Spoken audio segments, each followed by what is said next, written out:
네, 지난 주말 경남 산청과 경북 의성 등 영남 지역 곳곳에서 발생한 산불이 엿새째 잡히지 않으면서 역대 최악의 산불로 기록될 가능성이 커지고 있습니다. 진화 작업을 벌이던 헬기가 추락하는 등 인명피해가 속출하고 있습니다. 내일은 전국적으로 비 예보가 있어서 확산세를 늦추는 데 도움이 될 거라는 기대가 나오고 있습니다. 고기현 한국산불학회장과 함께 이번 산불 피해 상황 자세히 짚어보겠습니다. 어서 오십시오. 어서 오십시오. 지금 경북 의성 산불부터 한번 봐야 될 것 같습니다. 일단 안동, 청송, 영덕 계속해서 이제 동쪽으로 계속 번지고 있는 상황 아닙니까? 그런데 진화율은 60% 수준에 그치고 있고요. 이렇게 진화가 더딘 이유는 어떻게 보십니까? 진화가 더디다고 하는 것은 기존에 진화를 한 지역보다 또 확장이 되기 때문에 진화율이 정체되거나 이렇게 뒷걸음질을 하고 있거든요. 확산 속도가 빠른 거죠. 확산 속도가 빠르기 때문에 그렇습니다. 예. 네, 그러니까 이 끄는 속도보다 사실 바람도 강하고 하니까 이게 불이 퍼지는 속도가 훨씬 더 빠르다, 뭐 이렇게 생각을 하고 있는 그렇죠. 상황인데 심지어 이제 인명 피해 소식들도 좀 많이 들리더라고요. 이 산불 진화 작업 도중에 안타까운 헬기 추락 사고까지 발생하면서 조종사가 또 사망한 채로 발견되기도 했습니다. 현장 상황이 상당히 안 좋은 것 같습니다. 예, 그렇습니다. 헬기는 또 추락을 하면 치명 사고로 이어졌는데 안타까운 사고가 있는데요. 아마 오랫동안 산불로 인한 연무 발생 또 헬기 운항의 환경에서는 또 송전선로가 있는 곳이 많이 있거든요. 그래서 송전선로의 위험, 또 연무로 인한 시계 미확보 이런 것들이 사고는 또 별도로 정식적으로 또 조사를 해봐야겠지만 그런 사고에 기여할 수 있는 요인이 되었다고 봅니다. 그러니까 바람이 강하면 화재가 확산하는 속도가 빠르고 그렇다고 바람이 안 불면 진화하는데 또 어려움이 있다고 그러더라고요. 그러니까 그게 연무? 그게 이제 정체가 돼서 그런 겁니까? 어떻게 그렇습니다. 보시나요? 예. 바람이 불면 연무가 빠져나가는데 그 지역에서 그러면 이제 헬기가 투입이 되는 시계 확보가 되는데 그렇지 않으면 또 헬기 투입이 안 되는 부분인데 이런 현상들은 아침에 일출과 동시에 헬기 출동을 하려고 해도 최근에 많이 관찰되는 현상입니다. 제가 항공본부에 4년 있을 때 울진 산불도 공중진화반을 제가 책임을 졌는데 그런 현상들이 관찰이 돼서 저는 앞으로 유인 헬기가 능력 있는 물투하 능력이 있지만 이런 상황 대비해서 또 별도의 대책들이 좀 있어야 된다고 생각됩니다. 그것의 하나로서는 사람에 의존하는 헬기 조종이 아니고 AI 파일럿, 무인 헬기 아니면 드론, 능력 있는 드론들을 좀 확보해서 한 대가 아니고 여러 대의 군집 비행을 통해서 헬기 한두 대의 효과를 거둔다고 하면 주간에 의존하는 그런 운영보다 24시간 운영 체제도 가능하기 때문에 하나의 대안으로 생각할 수 있습니다. 아까 그럼 이번 헬기 사고가 직접적인 원인이 지금 나오고 있나요? 전기줄이 혹시 원인이 된 걸로 지금 나오고 있나요? 그런 내용들이 좀 들려지고 있기 때문에 국토교통부에 또 별도의 그런 그 조사가 정식 조사가 있을 것입니다. 아직 정확하게는 나오지 않아요. 예, 그렇습니다. 모든 헬기 사고들은 또 정식적으로 사고 조사위가 가동이 되거든요. 네, 산림청에서 이 헬기 사고 소식이 들려온 이후에 이 헬기 투입을 중단했다가 또 이 안전에 동의한 조종사들에 한해서 다시 또 투입을 한다는 소식이 또 들려왔었는데요. 그러니까 그만큼 이게 좀 위험한 상황이더라도 헬기에 좀 의존을 해야 된다는 그만큼 안 좋다는 상황인가요? 지금 화세가 강한 곳은 1000도까지 되는데 인력에 의해서 주부를 잡기가 힘들거든요. 그래서 헬기 투입은 불가피한데 사고가 있었기 때문에 그런 같은 기종에 대한 체크를 다시 해야 되거든요. 그런 과정 또 같은 동료 조종사들이 또 인명피해가 있었기 때문에 심리적인 그런 요인 통해서 당국에서 적절하게 일시 중지를 내린 것으로 생각을 합니다.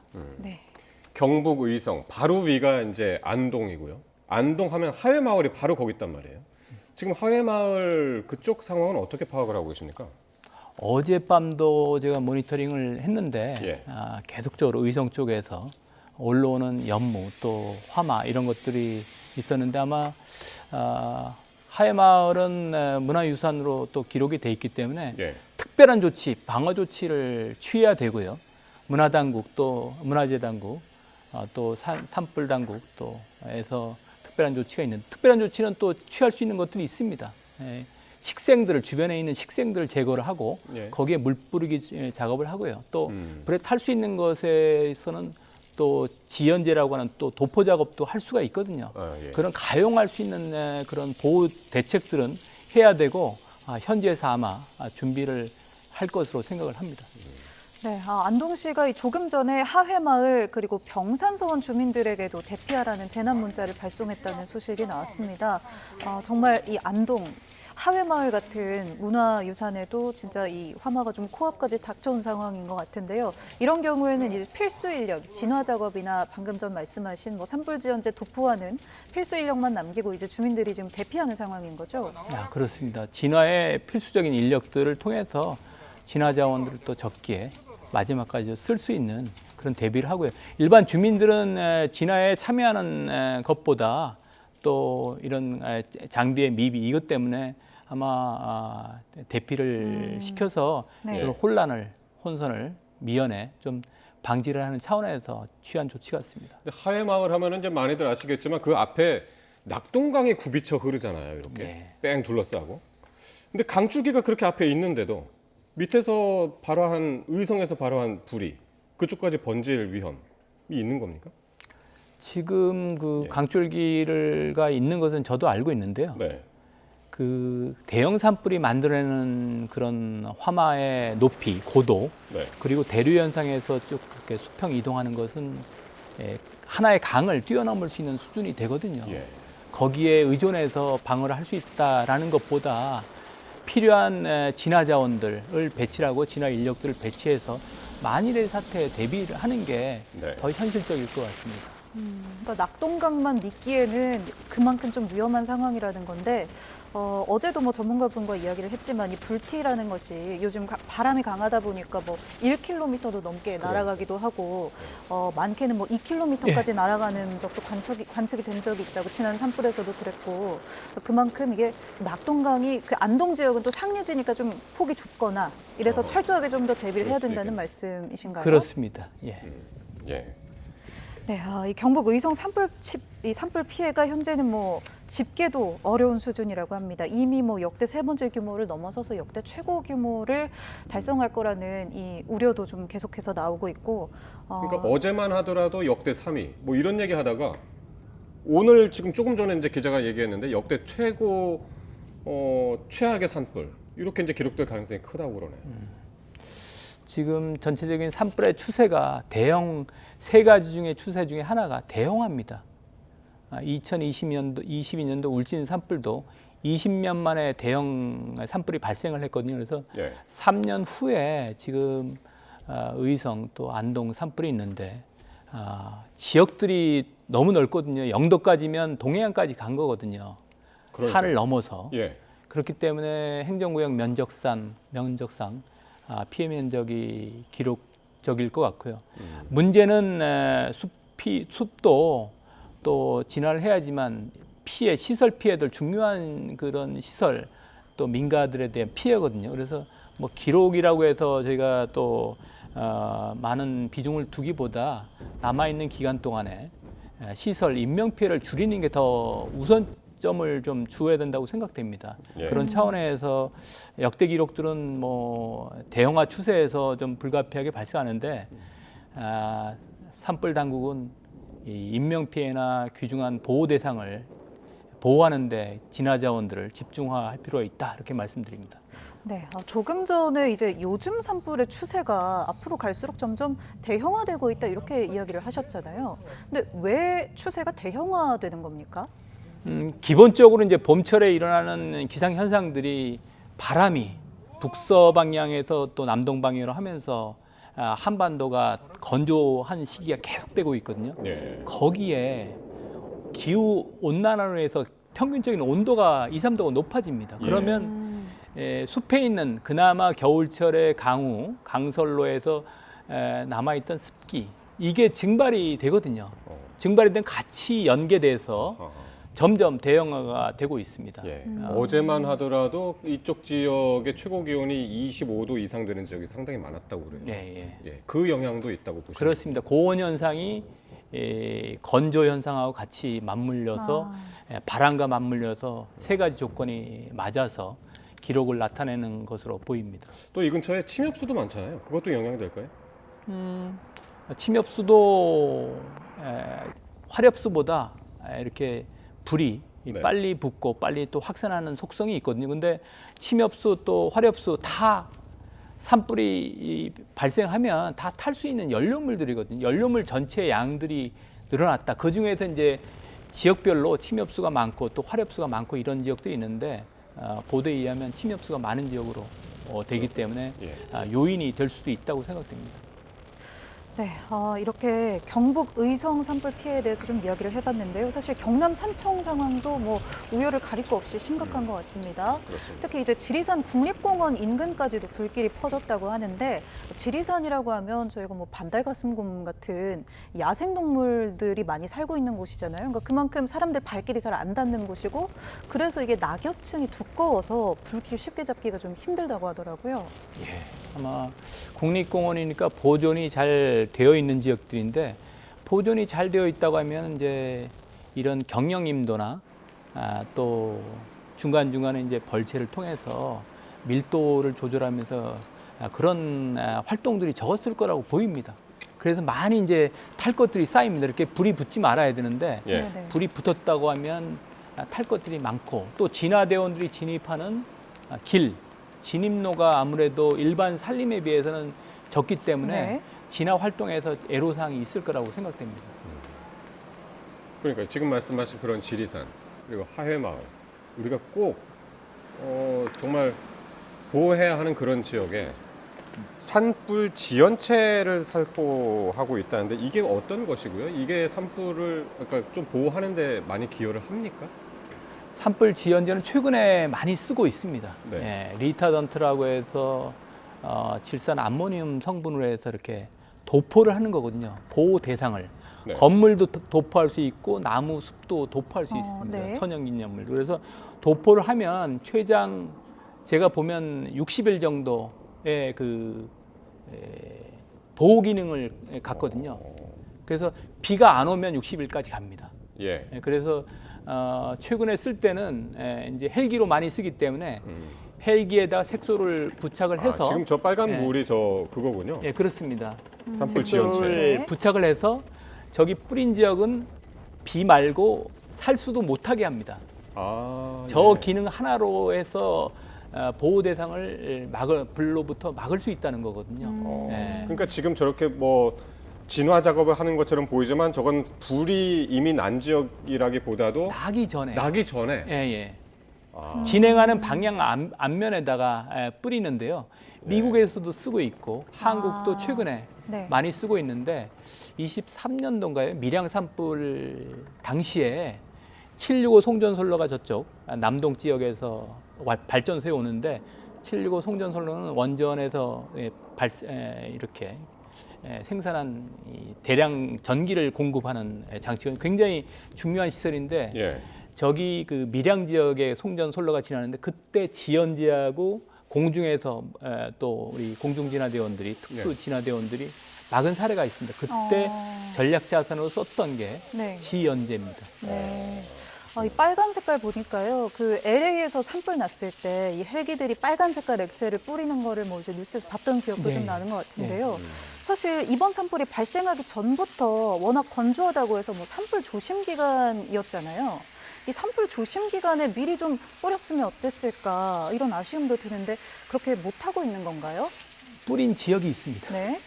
서울에서는 뿌렸다고 제가 들었고요. 네. 서울은 이제 예산으로 이제 구입해서 이제 중요한 시설을 뿌렸습니다. 예, 그래서 그거는 제가 들었고요. 예. 다른 지역들은 뿌리지 않고 면적이 워낙 넓으니까 이게 좀 비싼가요? 뿌릴 준비를 하고 있습니다. 비쌉니다. 예, 예. 아. 비싸더라도 중요한 지역은 이제 소실되면 네네. 문화재 가치 회복할 수 없기 때문에 그렇죠.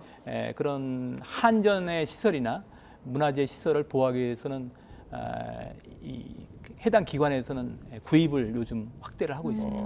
그렇군요. 울산 울주 온양읍 산불 한번 볼 텐데요. 여기가 진화율이 오늘 아침에 90%라고 그래서 조금 있으면 뭐 꺼지는 거 아닌가 그랬었는데 다시 70% 수준으로 떨어졌습니까? 왜 그랬습니까?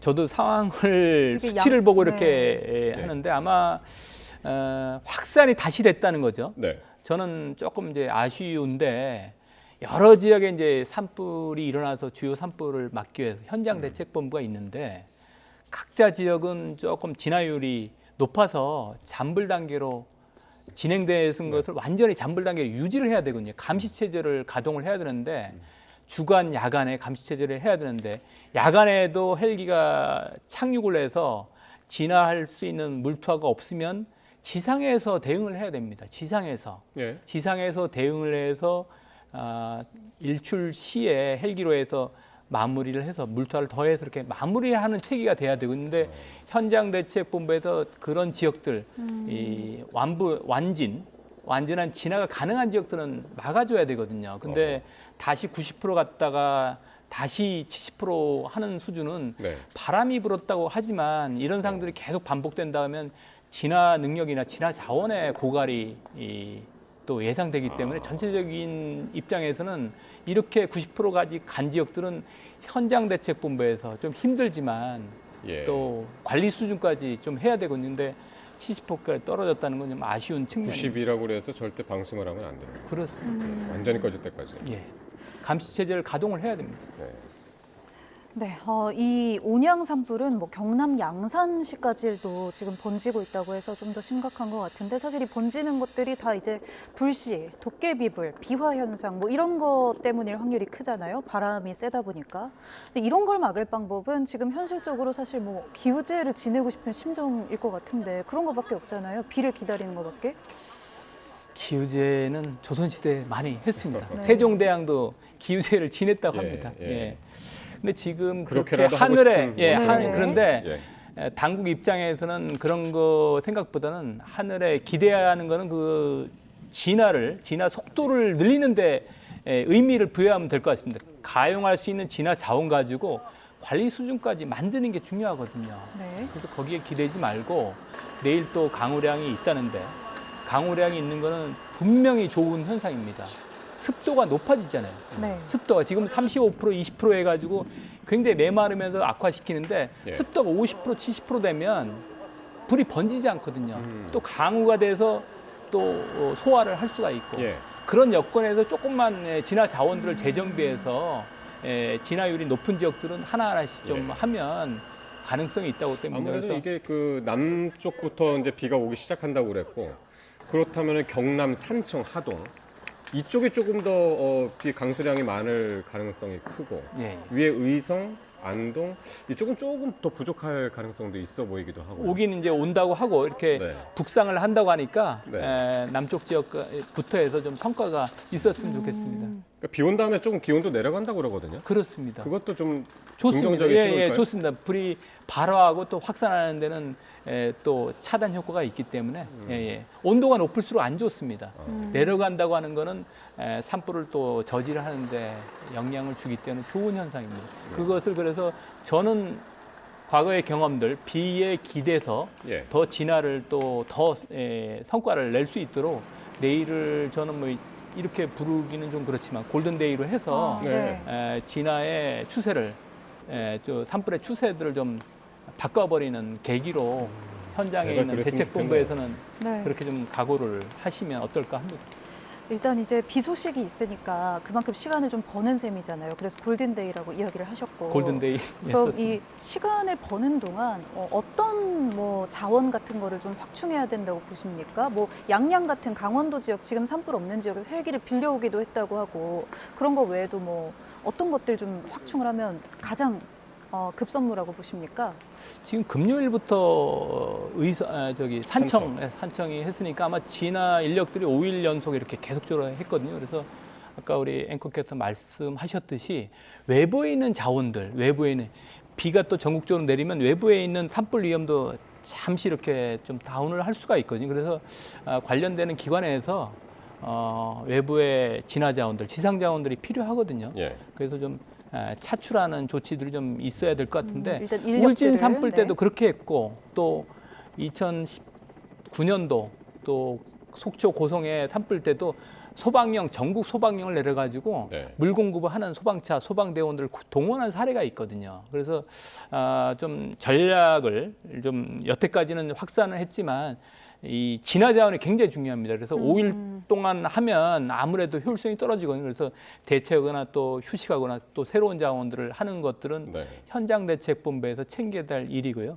관련되는 기관들에서 좀 도와주면 예. 다른 지방 정부에서도 그나마 조금 더 응원할 수 있다 생각됩니다. 그래서 이렇게 추세를 좀 턴을 하는 계기로 삼으면 좋을 것 같습니다. 근데 이제 또 방심할 수 없는 게 산불 하면 또 이제 강원도 산불이 이제 상당히 잦았고 대형 산불도 그쪽에서 이제 많이 났었고 그러니까 전국의 가용한 자원들, 인력들, 장비들 동원한다 하더라도 뭐 그렇게 하면 좋겠지만 그 공백 상태가 될 수도 있기 때문에 강원 지역 같은 경우 그런 점도 유념을 해야 될 것 같네요. 예, 그런 요인도 있는데 지금 상황이 특별 상황이고요. 예.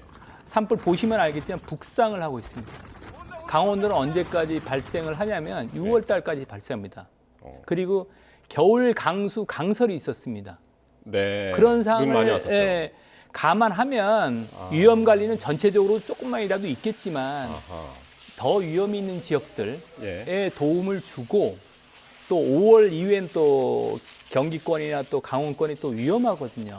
그래서 지방 정부끼리 그런 협조 체제를 좀 하는 게 저는 이 상황에서는 맞다고 봅니다.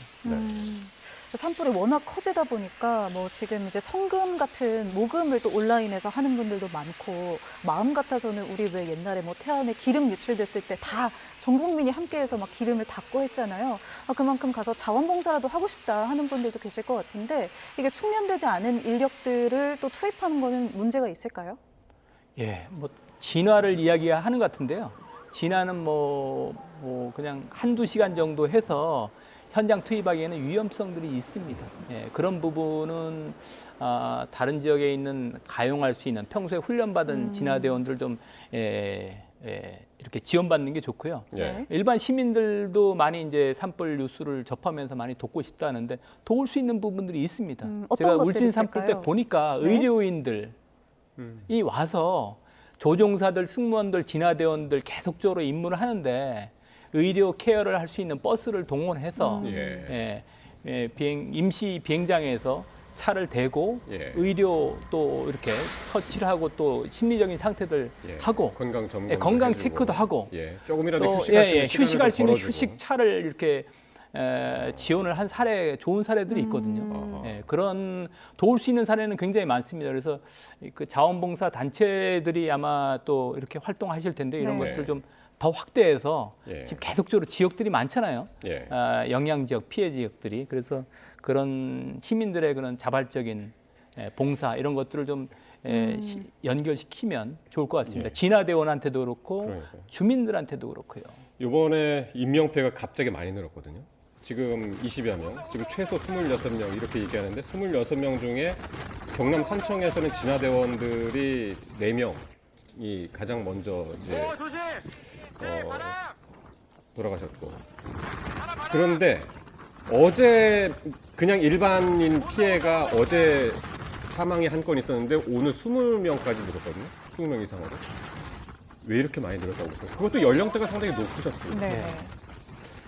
그 2017년도 제가 강릉에서 경험을 했는데 대관령에서 강릉시청까지 한 5-6km 정도 됩니다. 5-6km 되는데 산불의 진행 속도를 보니까 1시간이 되니까 강릉시청 주변에 좀 위험할 정도로 이렇게 불이 접근하는 걸 봤습니다. 그만큼 산불이 빠르다는 겁니다. 산불은 또 도로를 타지 않고 직선거리를 달리거든요. 더 위험합니다. 그래서 산불이 일으키는 그런 연기로 해서 질식이 되고 질식 이후에 이제 소산이 되는 과정인데요. 아마 어제도 도깨비불이라는 이야기가 많이 나오는데 도깨비불은 대형 산불에 있어가지고 많이 나타나는 현상입니다. 대형화돼서 수관화가 되면 위에 로 이제 그 열기둥에서 열기둥이 되거든요. 그래서 기본적으로 대형 산불 지역에는 온도가 높기 때문에 열기둥이 형성됩니다. 네. 열기둥이 형성됐다가 어느 정도 냉각되면 이제 수평 이동하면서 바람 방향에 따라 가지고 이동하거든요. 근데 이 산불 지역은 시계 방향으로 돌고 있습니다. 지금 북서쪽으로 돌다가 이쪽 시계 방향으로 돌면서 남쪽에서 또 북쪽으로 올라가는 바람이 형성되거든요. 그러니까 이 이동력이 어려운 좀 고연령층들은 이런 부분에 있어가지고 인지를 못하면 갇혀버릴 수가 있거든요. 특히 계곡 지역 같은 경우는. 예. 그래서 그런 부분은 안타까운데 문자는 받을 것 같은데 또 못 받으시는 분도 있고요. 또 문자 받아도 또 도움이 필요한 고연령층들은 담당 지역의 공무원들이 또 하고 또 마을의 또 이장, 또 부녀회장, 또 청년회장이 마을 지도자들이 좀 고령층들을 케어하는 그런 프로그램도 진행이 돼야지 더 이상 인명피해를 좀 줄일 수 있다고 생각됩니다. 그러니까 그곳을 벗어 대피하라고 하는 문자도 빨라야겠지만 그 대피 문자를 받고 이제 빨리 출동하지 않으면 이번 같은 경우는 뭐 도로가 전부 연기로 그 자욱하기 때문에 앞도 잘 보이지 않고 또 고연령자들이라면은 그 상황에서 또 대처하기도 쉽지 않을 것 같아요. 그렇습니다. 네. 그래서 많은 피해가 있었습니다. 네, 이 산불 만났을 때요. 그러면은 어떻게 대피를 하는 게 최선인 겁니까? 그래서 그 진화대원들 그렇게 훈련을 받는데요. 연기가 진행되는 방향의 반대 방향으로 이렇게 이동을 하도록 돼 있거든요. 그리고 또 불꽃이 오는 경우에 또 우리 진화대원들은 그렇게 낮게 지면에 이렇게 엎드리라 그렇게 하는데 사실은 그 위기 상황에서 그렇게 대응하기 힘들겠죠. 훈련을 받지 않으면. 그래서 네. 그 위험 지역을 빨리 도움을 받아서 회피하는 게 제일 좋습니다. 그렇습니다. 네, 일단 산에서 최대한 멀리 떨어지는 게 제일 중요한 거죠. 영향 지역에서 멀리 떨어지는 게 중요합니다. 네. 네. 대피 안내가 있으면 안내받은 장소로, 또 없으면 산과 멀리 떨어져 있는 학교나 마을 회관으로 대피하는 게 이제 프로토콜이라고 하네요. 일단 여기까지 더 큰 피해가 없기를 바라면서 이야기 듣도록 하겠습니다. 네. 고기현 한국산불학회장 함께하셨습니다. 고맙습니다. 예.